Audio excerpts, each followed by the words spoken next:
सोचिए, क्या duct tape के खिंचने की एक मामूली सी आवाज किसी को डरा सकती है? शायद नहीं, है ना? लेकिन आज हम जिस Hindi short story the taped apartment को समझने वाले हैं, वो ये दिखाती है कि कैसे रोजमर्रा की चीजों से भी एक यादगार और खौफनाक माहौल बनाया जा सकता है। तो चलिए, इस रहस्य की तह तक चलते हैं।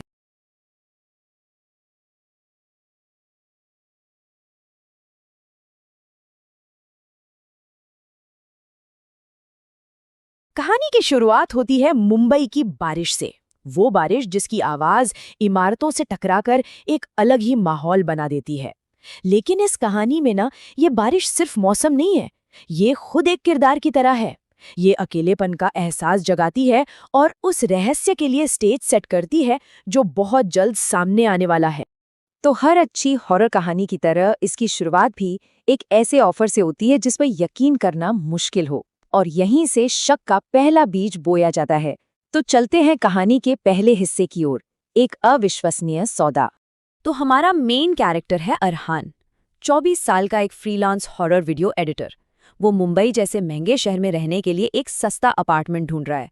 और कमाल देखिए, उसे एक मिल भी जाता है विस्तार अपार्टमेंट में। पर यहीं सबसे पहला सवाल उठता है, मुंबई में एक अच्छा, सस्ता और वो भी आधा खाली अपार्टमेंट, ये कैसे हो सकता है? और यही कॉन्ट्रास्ट है जो कहानी में टेंशन बनाता है। देखिए, एक तरफ है असली मुंबई, सब कुछ महंगा, हर जगह भीड़, कोई खास पाबंदी नहीं।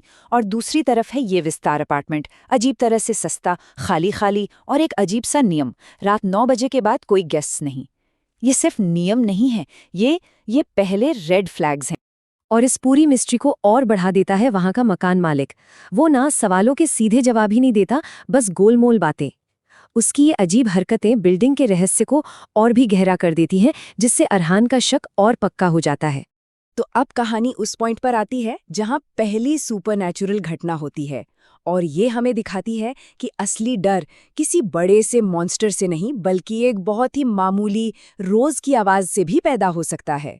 तो चलिए सुनते हैं टेप की आवाज। कायम होता है रात के ठीक 3 बजे, जिसे डेविल्स आवर भी कहते हैं। अरहान को पहली आवाज सुनाई देती है। कोई चीख नहीं, कुछ नहीं, बस डक टेप के खींचे जाने की एक बहुत ही जानी पहचानी आवाज। क्रीक। आवाज तो नॉर्मल है, पर इस वक्त इस जगह पर ये बहुत अजीब है। और उस क्रीक के फौरन बाद एक और आवाज, खट। एक बहुत हल्की सी थाप। ऐसा लगता है जैसे कोई चीज टेप के दूसरी तरफ से बाहर निकलने की कोशिश कर रही हो। बस इन दो आवाजों से कहानी नॉर्मल से अब नॉर्मल हो जाती है। अब जाहिर है अरहान का दिमाग भी वही करता जो हम सबका करता। वो एक लॉजिकल एक्सप्लेनेशन ढूंढने की कोशिश करता है कि भाई रात के 3 बजे कौन पैकेट सील कर रहा होगा। ये सवाल एक तरह से उस डरावनी सच्चाई को नकारने की कोशिश है। लेकिन क्या हर चीज का लॉजिकल जवाब होता भी है? लेकिन अगली सुबह रात को सुनी वो आवाज अब कोई वहम नहीं रहती। वो एक ठोस, डरावने सबूत में बदल जाती है। अरहान देखता है कि उसके पड़ोसी का दरवाजा सिर्फ बंद नहीं है, उसे इंडस्ट्रियल टेप से पूरी तरह सील किया गया है। अब ये पहेली सिर्फ सुनने वाली नहीं रही, ये देखने वाली भी बन गई है। अब अरहान को ये तो पता चल गया है कि कुछ बहुत ज्यादा गड़बड़ है, तो वो अब चुपचाप बैठकर इंतजार नहीं करने वाला। वो एक डरे हुए इंसान से एक जासूस बन जाता है, और यहीं से कहानी की रफ्तार तेज हो जाती है। और अब हम देखते हैं फुटेज में छिपा भूत।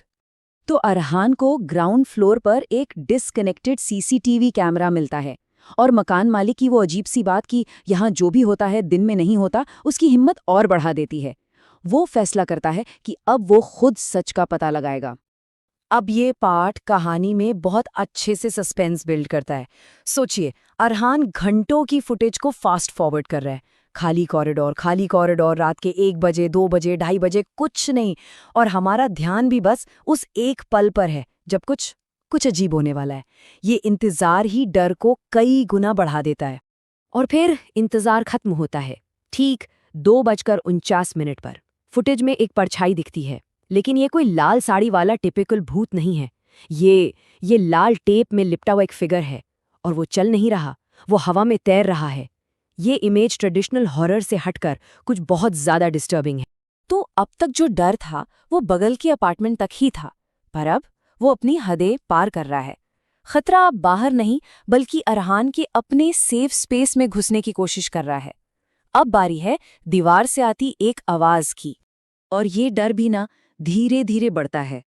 पहले दीवार के अंदर से बस फुसफुसाने की आवाजें आती हैं, फिर एक बहुत ही डरावना विजुअल, दीवार की एक दरार से एक सूखी टेप से लिपटी उंगली बाहर निकलती है, और आखिर में एक साफ डेस्परेट आवाज जो भीख मांग रही है, खोलो।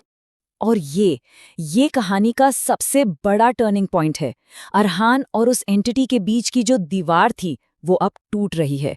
अब वो सिर्फ एक ऑब्जर्वर नहीं है, वो कहानी का हिस्सा बन चुका है, एक विक्टिम।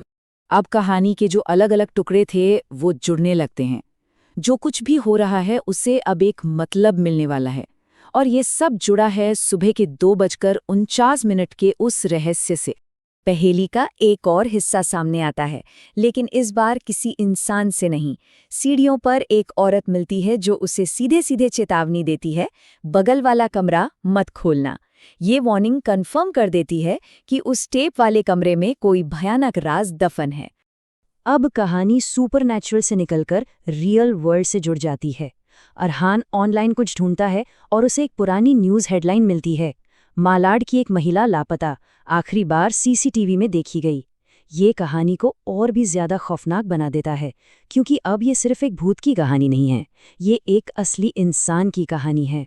और यहाँ आकर सारे डॉट्स कनेक्ट हो जाते हैं। देखिए, सीसीटीवी फुटेज में टेप में लिपटी औरत, न्यूज़ आर्टिकल में बिल्डिंग से गायब हुई औरत, और दोनों का टाइम ठीक 2:49। सच्चाई अब एकदम साफ है, और उतनी ही भयानक भी। फुटेज वाला भूत कोई और नहीं बल्कि न्यूज़ में बताई गई वही लापता महिला है। अब जब सब कुछ पता चल चुका है, कहानी अपने क्लाइमैक्स की तरफ बढ़ती है। यहाँ डर तो है, लेकिन कहानी एक ऐसा मोड़ लेती है जिसकी किसी ने उम्मीद नहीं की थी। ये इसे एक सिंपल हॉरर स्टोरी से कहीं ज्यादा बना देता है। ये है एक अधूरी कहानी। और फिर आता है कहानी का सबसे पावरफुल और चौंकाने वाला डायलॉग, भूत की आखिरी गुहार, तुम एडिट करते हो, मुझे पूरा कर दो। यहाँ उसका असली मकसद पता चलता है। वो उसे मारना या डराना नहीं चाहती, वो बस चाहती है कि उसकी कहानी पूरी हो, और इसके लिए वो अरहान को चुनती है क्योंकि वो एक एडिटर है। कहानी यहीं खत्म हो जाती है, लेकिन एक बहुत ही बेचैन करने वाले सवाल के साथ। ये सवाल सिर्फ भूत के बारे में नहीं है, ये उस आर्टिस्ट के डर के बारे में है जिसे एक ऐसी कहानी को पूरा करना है जिसका वो खुद हिस्सा है। सवाल ये है कि कोई ऐसी भूतिया कहानी को कैसे एडिट कर सकता है जिसमें वो खुद जी रहा हो।